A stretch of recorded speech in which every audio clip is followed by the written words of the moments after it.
ಈ ಮೆಟ್ರೋ ಅಧಿಕಾರಿಗಳು ಈ ಸ್ಟೋರಿಯನ್ನು ನೀವು ಗಮನಿಸಬೇಕು.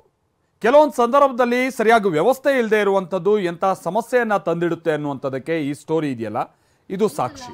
ಏನಾಗಿರೋದು, ಟ್ರಿನಿಟಿ ಮೆಟ್ರೋ ನಿಲ್ದಾಣದ ಒಂದು ವಿಡಿಯೋ ವೈರಲ್ ಆಗಿದ್ದು, ತನ್ನ ಹಸುಗೂಸಿಗೆ ಹಾಲುಣಿಸೋದಕ್ಕೆ ತಾಯಿ ಪರದಾಡಿದ್ದಾರೆ. ಆ ವಿಡಿಯೋ ವೈರಲ್ ಆಗಿದೆ. ಯಾವ ಮಟ್ಟಿಗೆ ಅಂತಾರೆ, ಬಾಕ್ಸ್ ಒಂದರ ಮರೆಯಲ್ಲಿ ನಿಂತು ಆ ತಾಯಿ ಹಾಲುಣಿಸಬೇಕಾಗಿ ಬಂತು. ಹಾಲುಣಿಸುವಂಥ ಸಂದರ್ಭದಲ್ಲಿ ತಾಯಿಯ ರಕ್ಷಣೆಗೆ ಪತಿ ಹಾಗೆ ಮಾವ ನಿಂತಂಥ ಆ ದಯನೀಯ ಸ್ಥಿತಿಯನ್ನು ನಾವಿಲ್ಲಿ ನೋಡ್ಬೋದಾಗಿದೆ. ಇದನ್ನು ಒಬ್ಬರು ಪ್ರಯಾಣಿಕರು ಇಲ್ಲಿ ವಿಡಿಯೋ ಮಾಡಿಕೊಂಡಿದ್ದಾರೆ. ಇಲ್ಲಿ ವಿಚಾರ ಏನು ಅಂತ ಅಂದರೆ, ಮೆಟ್ರೋ ನಿಲ್ದಾಣ ಅಂತಾರೆ ಪ್ರತಿದಿನ ಲಕ್ಷಾಂತರ ಮಂದಿ ಬರ್ತಾರೆ. ಅದರಲ್ಲಿ ಅದೆಷ್ಟೋ ಮಂದಿ ಆಗಷ್ಟೇ ಮಕ್ಕಳಿಗೆ ಜನ್ಮ ಕೊಟ್ಟಿರುವಂಥವ್ರು ಅಥವಾ ಇನ್ನು ಮಗು ಹಾಲು ಕುಡಿಯೋದು ಬಿಟ್ಟಿರೋದಿಲ್ಲ. ಸೊ ಅಂಥ ಮಕ್ಕಳು ಅಲ್ಲಿ ಬಂದು ಏನಾದರೂ ಗಲಾಟೆ ಶುರು ಮಾಡಿದ್ರೆ ಅವ್ರನ್ನ ಸಮಾಧಾನ ಮಾಡಬೇಕಂತ ಸಂದರ್ಭದಲ್ಲಿ ಹಾಲು ಉಣಿಸೋದು, ಈ ಥರದ್ದೆಲ್ಲ ಸಹಜ ಪ್ರಕ್ರಿಯೆಗಳಲ್ಲಿ ನಡಿಬೇಕಾಗುತ್ತೆ. ಆದರೆ ಒಂದು ವ್ಯವಸ್ಥೆ ಇಲ್ಲದೆ ಇರುವಂಥದ್ದು ಎಂಥ ಸಮಸ್ಯೆ ತಂದೊಡ್ಡುತ್ತೆ ಅನ್ನುವಂಥದ್ದಕ್ಕೆ ಇದೊಂದು ಸಾಕ್ಷಿ.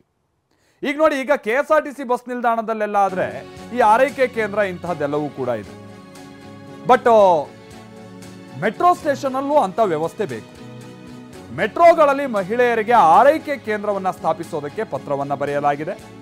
BMRCLಗೆ ಮಹಿಳಾ ಆಯೋಗದ ಅಧ್ಯಕ್ಷೆ ನಾಗಲಕ್ಷ್ಮಿ ಚೌಧರಿ ಅವರು ಸದ್ಯ ಪತ್ರವನ್ನು ಬರೆದಿದ್ದಾರೆ. BMTC, KSRTC ಬಸ್ ನಿಲ್ದಾಣಗಳಲ್ಲಿ ಆರೈಕೆ ಕೇಂದ್ರಗಳಿದೆ ಅಂತೇನೆ ನಮ್ಮ ಮೆಟ್ರೋ ನಿಲ್ದಾಣಗಳಲ್ಲೂ ಕೂಡ ಆರೈಕೆ ಕೇಂದ್ರವನ್ನು ಸ್ಥಾಪನೆ ಮಾಡಬೇಕು ಅಂತ ಅವರು ಕೂಡ ಆಗ್ರಹಿಸಿದ್ದಾರೆ. ಇಟ್ಸ್ ಒಂದು ವ್ಯಾಲಿಡ್ ಆಗಿರುವಂಥ ಒಂದು ಒತ್ತಾಯ ಇದು. ಸೊ ಆದರೆ ನಮ್ಮ ಮೆಟ್ರೋ ನಿಲ್ದಾಣಗಳಲ್ಲಿ ತಾಯಂದಿರು ಭಾಳ ಪರದಾಡ್ತಾ ಇದ್ದಾರೆ. ಹೀಗಾಗಿ ತ್ವರಿತವಾಗಿ ಆರೈಕೆ ಕೇಂದ್ರ ಸ್ಥಾಪನೆ ಮಾಡಬೇಕು ಅನ್ನುವಂಥದ್ದು ಇದು TV9ನ ಒತ್ತಾಯ ಕೂಡ, ಅಥವಾ TV9ನ ಕಳಕಳಿ ಕೂಡ ಹೌದು.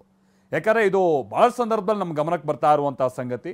ಬಟ್ ಮಕ್ಕಳು ಭಾಳ ಅಳುತ್ತಾ ಇದ್ರು ಕೂಡ ಅಲ್ಲಿ ವ್ಯವಸ್ಥೆ ಸರಿ ಇಲ್ಲದೆ ಇರುವಂಥ ಕಾರಣಕ್ಕಾಗಿ ಹೇಗೋ ತಾಯಂದ್ರು ಸಮಾಧಾನ ಮಾಡಿಕೊಂಡು ಸಮಾಧಾನ ಪಡಿಸ್ಕೊಂಡು ಭಾಳ ಕಿರಿಕಿರಿಯಲ್ಲಿ ಓಡಾಡ್ತಾ ಇರುವಂಥದ್ದನ್ನು ನಾವು ನೋಡ್ತಾ ಇದ್ದೀವಿ.